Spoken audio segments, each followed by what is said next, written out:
você viu, nós teremos agora o concurso para o Ministério Público do Estado de São Paulo, o MPSP. Bom, não é? Pois bem, nós temos aqui a banca Fundação Getúlio Vargas. Vagas. Nós temos vagas para cadastro de reserva no ensino médio e vagas e cadastro de reserva para nível superior, para assistente social, médico clínico, médico psiquiatra, médico do trabalho e psicólogo. A remuneração vai de 5.400 até 7.300, nada mal, não é mesmo? As inscrições de 15 de dezembro a 19 de janeiro e a prova acontecendo no dia 12 de março de 2023. Zezé, tem muito tempo até lá. Não tem não, porque olha, vem agora festa de final de ano, depois vem período de férias, janeiro, depois vem carnaval, e aí, como é que fica essa questão do estudo? Tem gente que vai deixar para estudar no dia 8 de março. Você não vai querer fazer isso, não é? Você vai querer começar a estudar antes, não é verdade? Deixe-me me apresentar. Eu sou a professora Zezé Barino, eu tenho 39 anos de experiência com concursos públicos e eu trabalho com a matéria mais bonita do mundo, que é o português, e que é também aquela que mais reprova no concurso público. Eu vou aqui conversar com você sobre o edital, sobre a questão de português e vou também fazer algumas questões da Fundação Getúlio Vargas para você que não conhece a banca. Importante a gente conhecer a banca, certo? Bem, nós temos aqui o programa de língua portuguesa para o MPSP. Você veja que é um programa extenso. Tem a parte de texto envolvendo aqui interpretação e compreensão, ou seja, a leitura do que está explícito, mas também a leitura do que está implícito, do que está subentendido, mas sempre atrelado ao texto, a organização desse texto. Então, quando fala dessa organização, entra também aqui a questão da tipologia textual. É um texto informativo, né? É um texto que aparece ali como um texto expositivo, ele é argumentativo, ele é um texto narrativo, descritivo, ele é injuntivo. Texto injuntivo é o mesmo que texto instrucional, é aquele que procura dar uma instrução.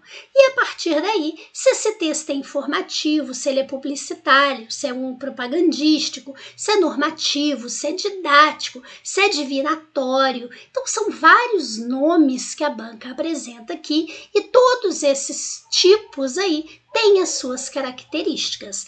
Também há de se observar se esses textos são literários ou não literários, muito importante. Aqui em cima, como eu disse para você, a tipologia textual sempre muito presente em todos os concursos. Entra a questão da tipologia da frase, tá? A frase foi construída de que forma? Procurando ali apresentar uma indagação, ou será que ela aparece ali fazendo uma afirmação taxativa, por exemplo? Veja que aqui eles colocam a estrutura da frase da língua portuguesa, o deslocamento, a substituição, a modificação, a correção, e isso podendo gerar problemas estruturais da frase. Se eu falo para você, o documento ainda não chegou, e se eu disser ainda não chegou o documento, o sentido é o mesmo ou não? Eu troquei a posição do termo. Será que se eu trocar uma conjunção mas por uma conjunção porque, isso altera o sentido dessa frase? Então, tudo isso está aí dentro envolvido. Veja que nós temos aqui no item 11 as classes de palavras. Então, todas as classes de palavras, porque aqui eles dizem, olha, substantivo, adjetivo, artigo, numeral, pronome, verbo, advérbio, conjunção e interjeição. Só a preposição que não apareceu aqui dentro, mas é claro que a preposição aparece. Ela é fundamental quando você estuda, por exemplo, a sintaxe. Ela é fundamental quando você estuda dentro da sintaxe, né? Você estuda a regência, por exemplo. Então, todas as 10 classes de palavras têm que ser estudadas. E veja, aspectos morfológicos, sintáticos, semânticos e textuais, ou seja, o emprego disso, trabalhando aí a questão do sentido também. Então, quando fala em semântica, é sentido. Veja que também dentro de morfologia aparece a formação de palavra, bem como as formas de abreviação, porque também nós temos aqui um estudo feito dentro de formação de palavras. Veja que a sintaxe também aparece. Então, termos e orações. Tão ingênuo, né? Esse nome. Só que quando a gente fala em termos, a gente está falando aí de sujeito, a gente fala de predicado, de objeto indireto, de complemento nominal, de adjunta de nominal, de adjunta de verbial, de aposto, de vocativo, de predicativo. E veja, você precisa entender o papel que aquilo cumpre ali dentro.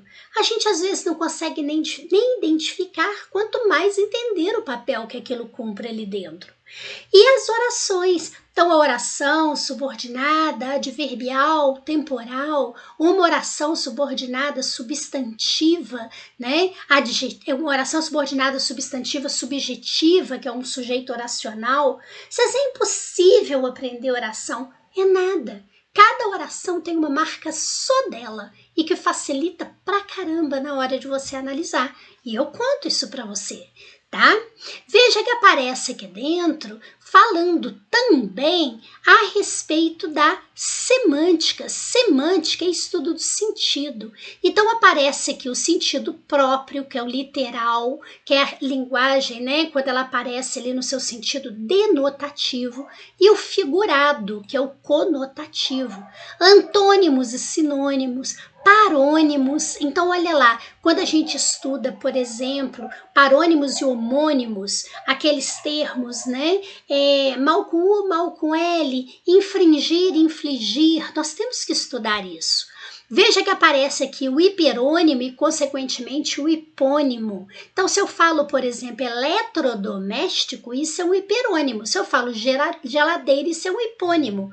A geladeira cabe dentro dessa classificação de eletrodomésticos. Percebeu? Hiper e hipo. Veja que tem aqui dentro a polissemia, quando uma palavra apresenta vários polissemias, sentidos. E a ambiguidade, que é o duplo sentido. A banca gosta muito de questões envolvendo ambiguidade, para você observar onde há um duplo sentido na frase.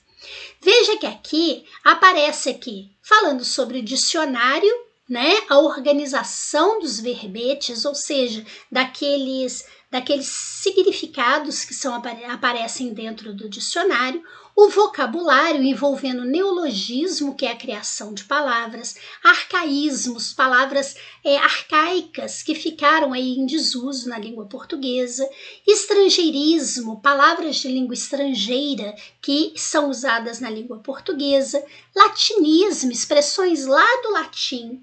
Olha, Zezé, muita coisa, é sim. Você viu que aqui em cima ainda fala de norma culta, tá? Fala a respeito de ordem direta e inversa, tipo de discurso, registro de linguagem. Sim, será que você está usando uma norma culta ou uma norma popular? Será que aquele fragmento ali tem marca de oralidade ou não?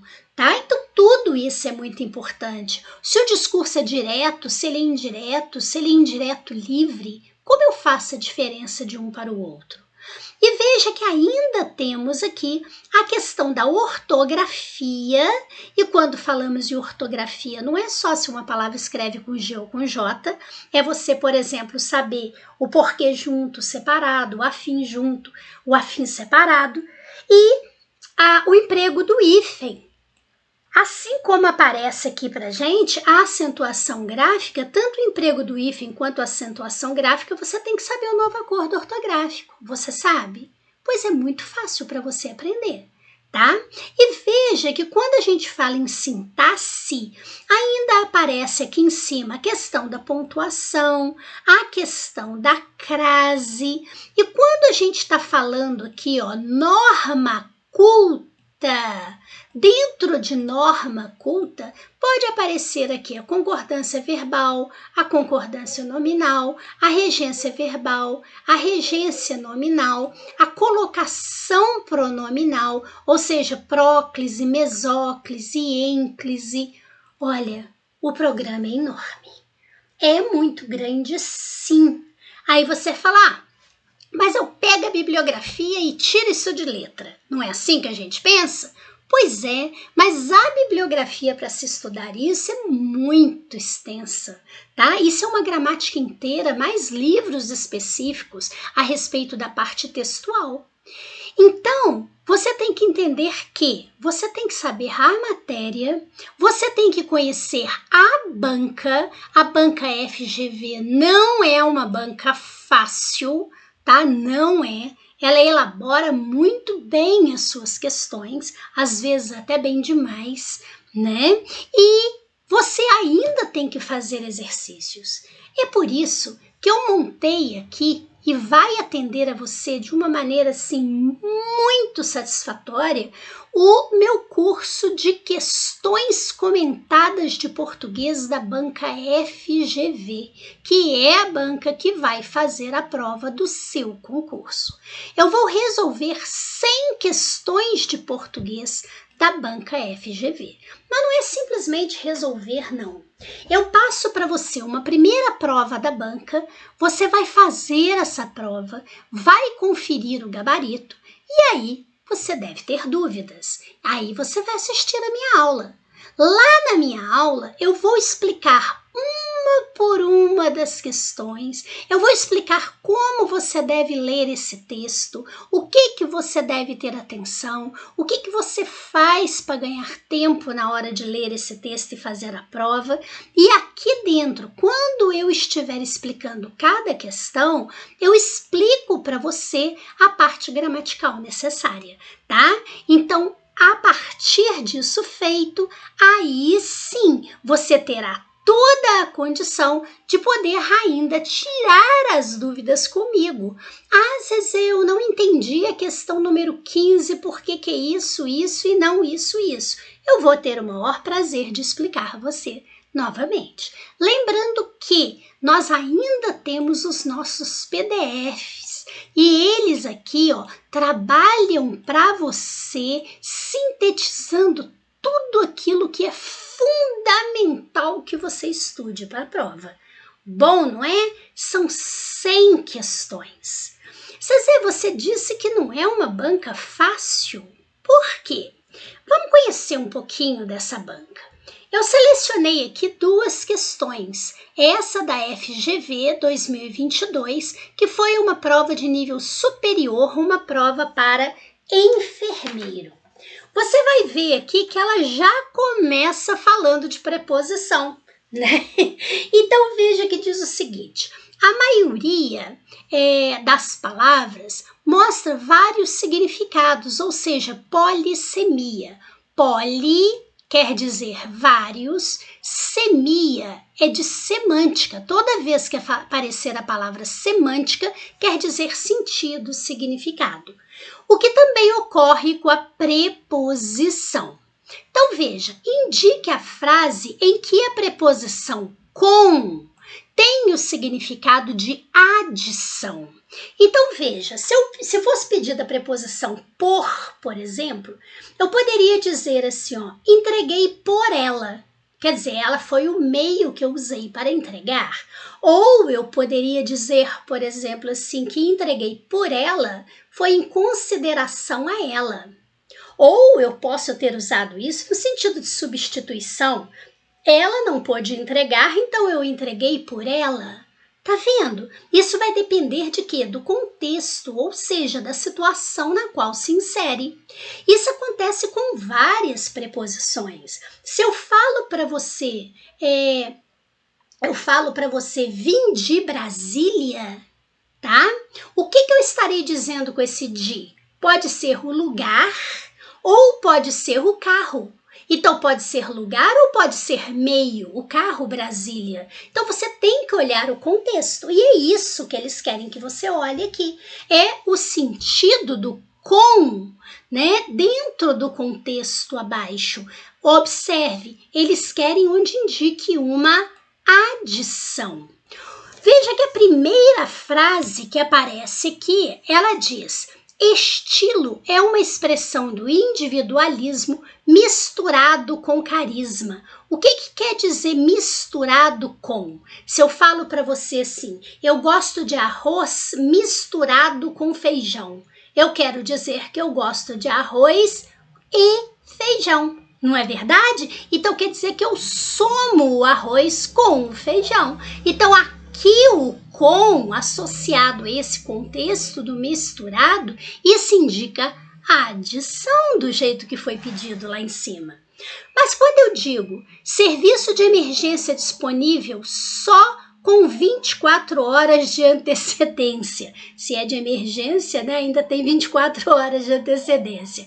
Mas o que acontece neste caso? Quando diz com 24 horas de antecedência, isso não está somando. Isso aqui está dando essa ideia de tempo. Quando eu digo estar em um navio, é como estar em uma prisão, com a possibilidade de se afogar. Ele está servindo para indicar um modo. Você está na prisão e um modo que seria se afogar. Veja que diz, toda a população do universo, com uma insignificante exceção, é composta dos demais. Aqui, ó, toda a população do universo com uma insignificante exceção.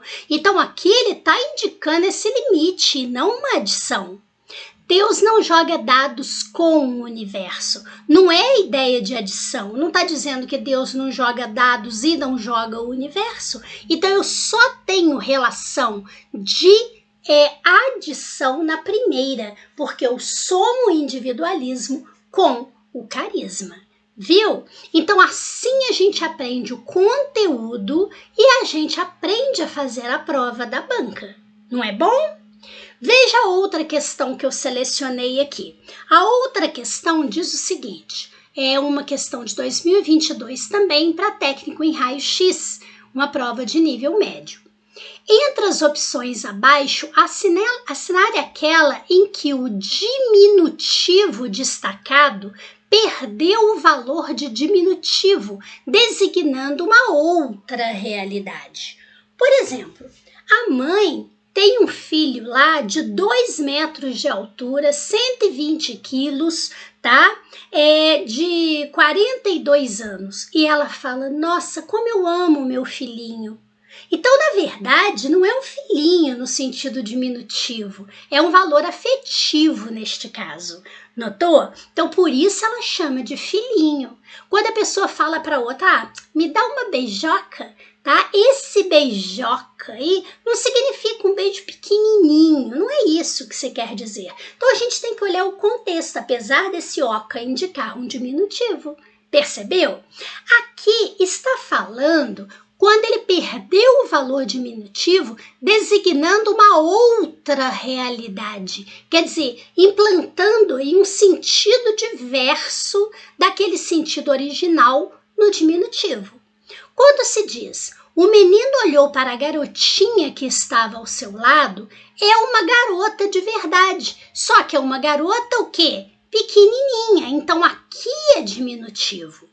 Quando se disse na letra C, o aluno tirou o livrinho que estava dentro da sua pasta.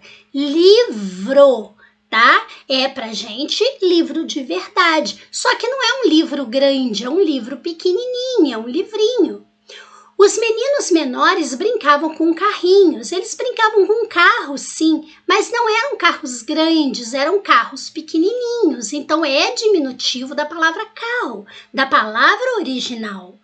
Quando diz, era difícil ler a letrinha na parte de baixo do cartaz. É a letra, só que a letra ela é muito pequenininha, tanto que era difícil de ler. Então veja que esse garotinha, livrinho, carrinhos, letrinha, realmente são diminutivos de garota, de livro, de carro e de letra. certo? Mas na letra B está dizendo: o padre procurou na folhinha qual era o dia, o santo do dia. Não é uma folha pequenininha, porque folha seria, por exemplo, aquela folha da árvore, tá? Ou seria, por exemplo, uma folha do caderno, tá? Ou uma folha do livro. Então não é que ela seja uma folha pequena. Aqui, folhinha é uma outra realidade. Seria você ter aquela ideia, né, lá do calendário, não é verdade? Seria isso daqui. Então nós temos algo que não apresenta o valor diminutivo, designando uma outra realidade aqui, tá? Nesse folhinha. Aprendeu? Essa questão, se aparecer, você nunca mais erra uma questão desse tipo. E logo depois nós temos aqui o seguinte: lembrar a você que esse meu curso de português em questões comentadas da banca FGV são 100 questões. Se em 2 você aprendeu isso tudo, imagine em 100, não é?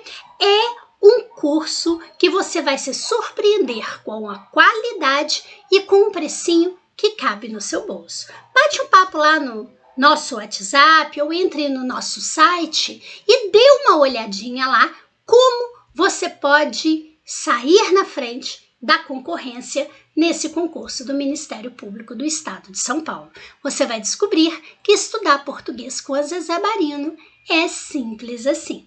Muito obrigada, fique com Deus, paz e luz para você.